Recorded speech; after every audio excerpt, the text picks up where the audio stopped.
BMW Motorcycle Owners of America present the Short Wheelbase Podcast.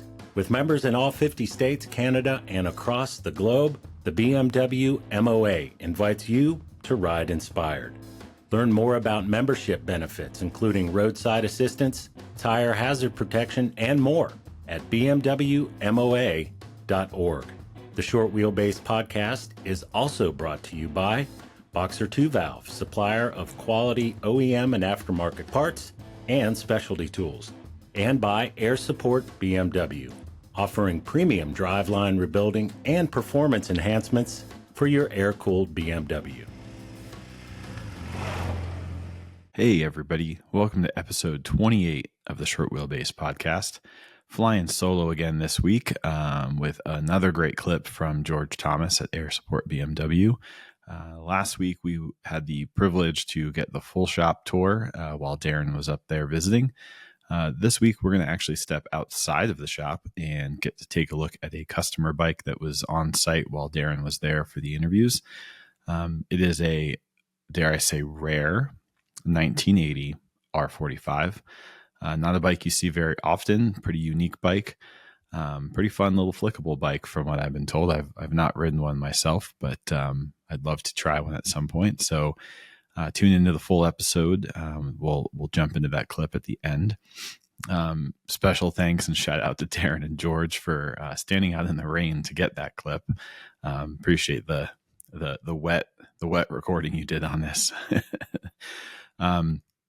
Before we jump into that clip, we're going to do a featured bike. This is a fun bike, an R75/5 that was submitted to my Follower Friday forum on Airhead Misfits Instagram page.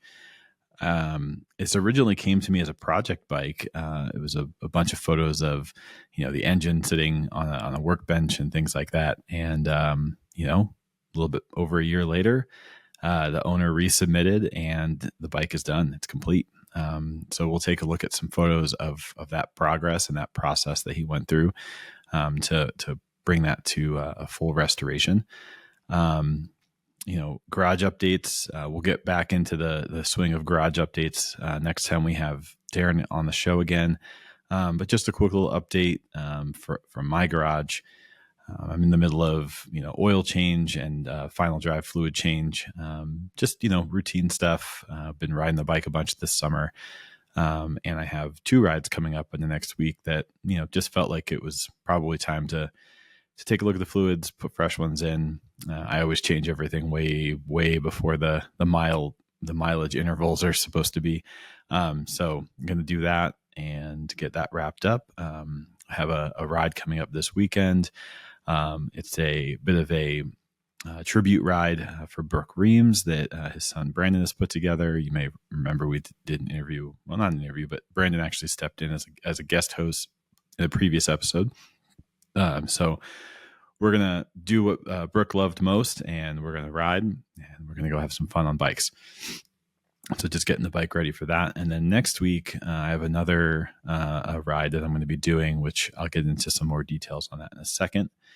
But first, let's jump into our updates and housekeeping items. First and foremost, Colin of Worth Motorcycles. I interviewed him back on, I believe it was episode 25. He's having an open house and a tech talk on Sunday, September 28th, up in Seattle. So if you're in the Seattle area, go check that out. It should be pretty awesome. If you're catching this episode sometime after September 28th, 2025, jump on Instagram or Google Worth Moto.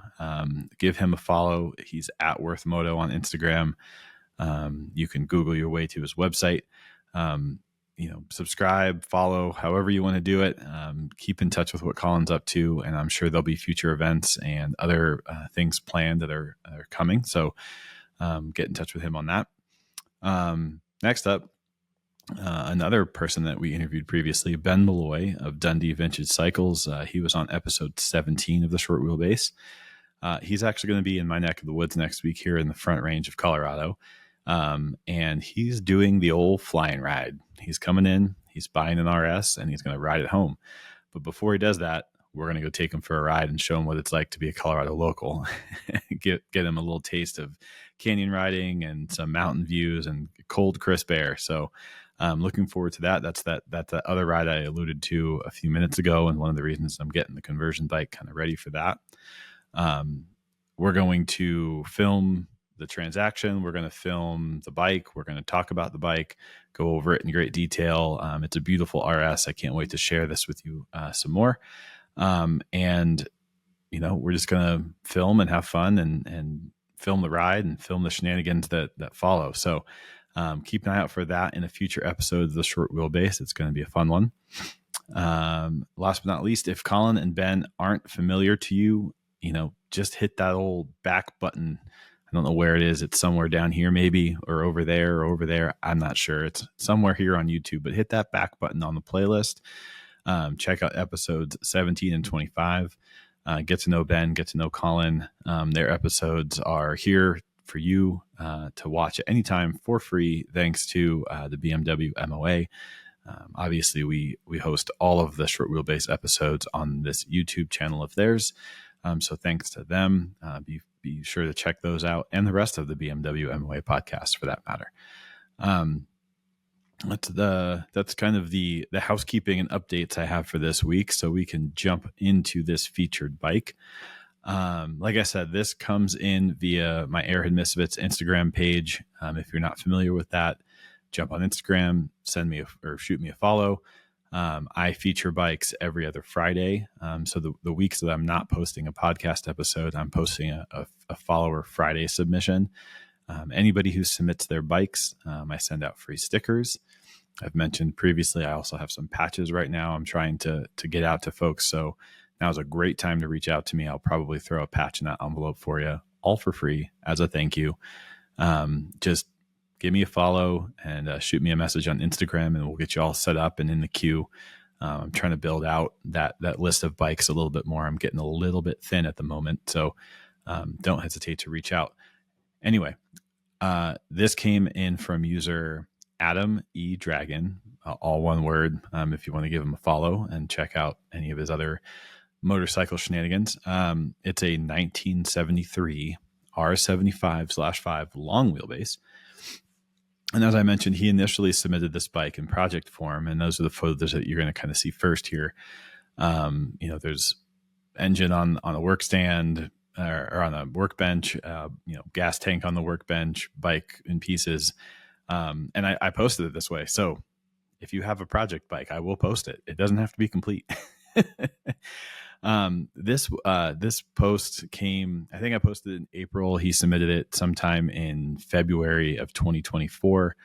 And in early August of this year, so just last month, he resubmitted the bike, having just finished it and logging his first few break-in miles.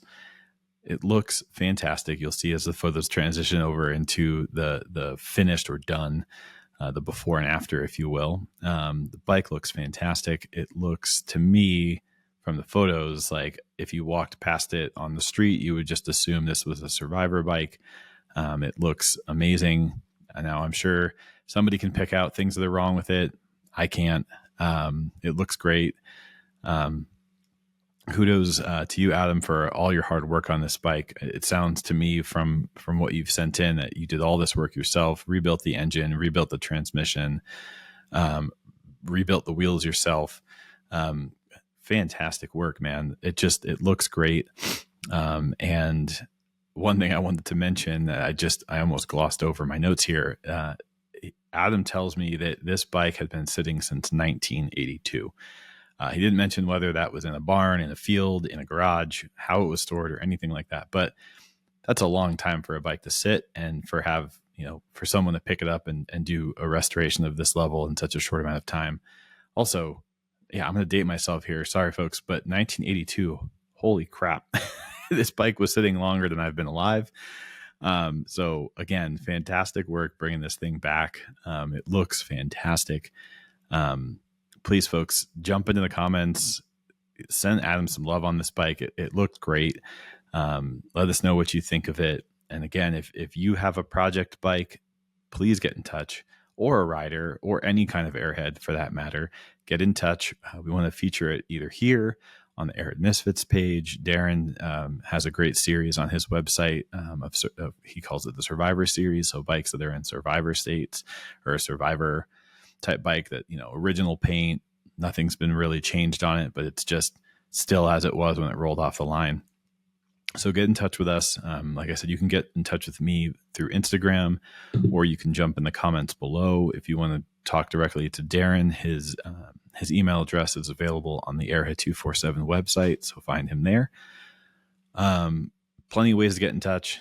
Let's get you featured. Let's get your bike featured. So just reach out. Moving right along. Let's jump. Let's jump into the video clip from Support BMW. As I mentioned in the last episode, Darren took a trip to visit with longtime Airhead 247 sponsor and supporter George Thomas of Support BMW.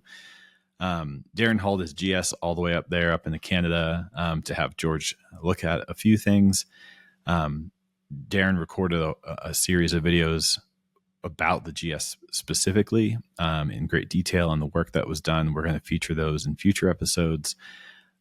This week, however, we're going to take a step out of the shop. We did the shop tour our last episode, and this episode we're going to look at a 1980 R45 that was on site to have some work done while Darren was visiting. As I mentioned, R45, not a bike you see very often, so it's pretty cool that we get to feature this here. Thanks to George for showing that off for us, and obviously for sponsoring the podcasts. So please tune in here, check this out. It's a sweet bike, not one you're going to see on the road very often. Couple of little differences about this bike that you didn't see on some of the bigger bikes. I think it's probably more similar to an R65 than some of the other bikes that are out there. But super cool bike. Check this out. Like I said, we're going to roll some more of these GS videos out in the future. And some other videos that we captured with George. But for now, we'll take a look at this R45. Folks, don't forget to like and subscribe. That's what keeps us going here. And thanks for tuning into this, shorter format this week. We'll have some longer format stuff coming back again soon here. So in the meantime, just enjoy the R45. Cheers. Outside of Support BMW in the back. Little bit of rain, but that's okay. We'll keep this interview curt and to the point with that. George, what we've got here is something you don't see a whole lot of.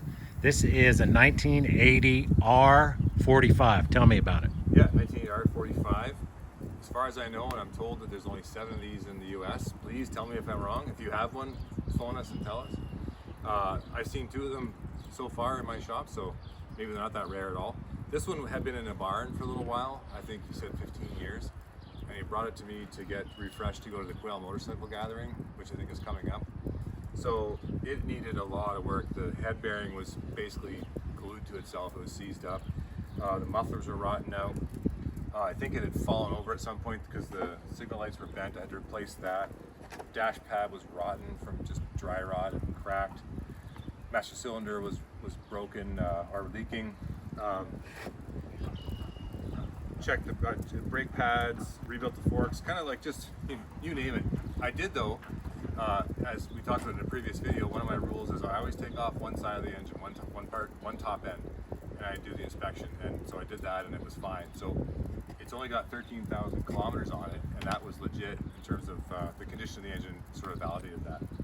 So cute little bike, really nice little color scheme with the brown seat, really unique. This goldy champagne color and the browny goldy stripe. It's a real head turner, and it's a 450. I don't know if we mentioned that. It's a 450, which I think is the smallest twin they ever made for the German market. And then you were telling me, I think, that you thought maybe the authorities were using this in certain parts of Europe as well. Yeah, I believe so. Yeah, don't quote me on that. I think you're right, because after that we did that interview and I went and looked at some of the microfiche stuff that I have, and they did show bodywork and authorities colors, and I don't know if that was a generic thing or if they had, but anyway, cool bike. And I can see why, because when I've ridden it around the city for break-in and stuff, really fun little ride. Zippy, very zippy. Easy to push around. And I mean, I wouldn't ride this thing to Montana or anything like that, but, no. This is I like the color scheme on this. The seat cowl is just, unique. Let's just put it that way. Well, I mean, they could have just went ahead and made it a whole vinyl seat, but they thought, let's just have 4 inches. We'll give you 4 inches of a seat cow. The one thing, George, we talked about this on the podcast once, as the rain picks up, this triple tree and head bearing carrier, everything on this, you love it.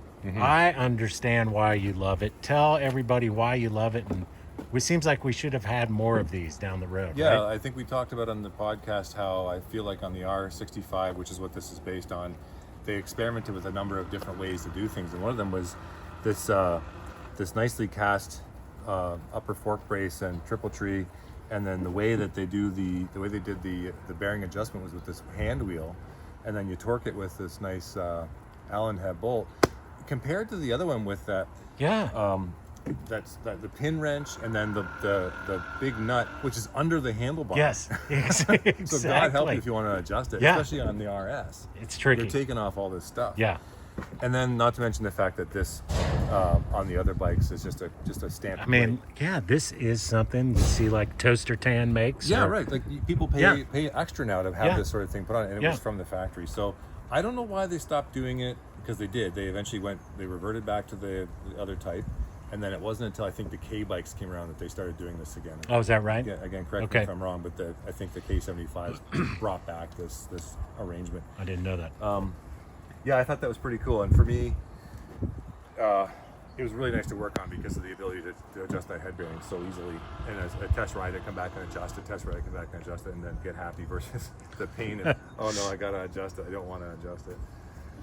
Yeah, so that's kind of a cool little quirk.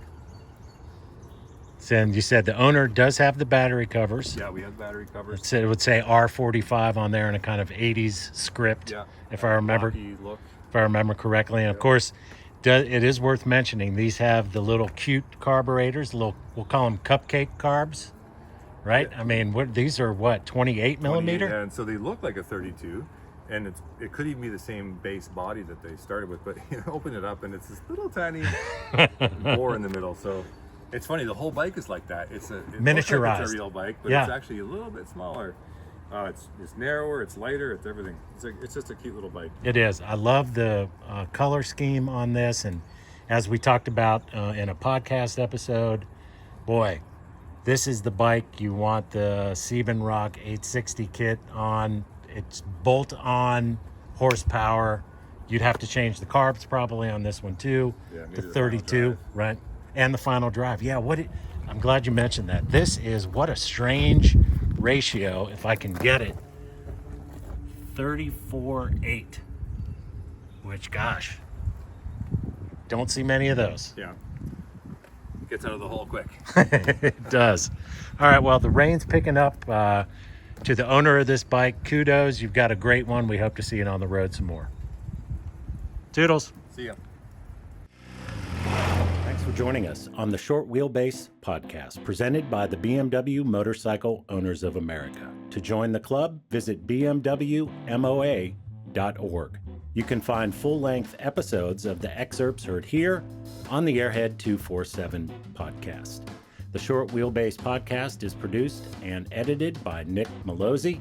Audio segments by Jeff Glover.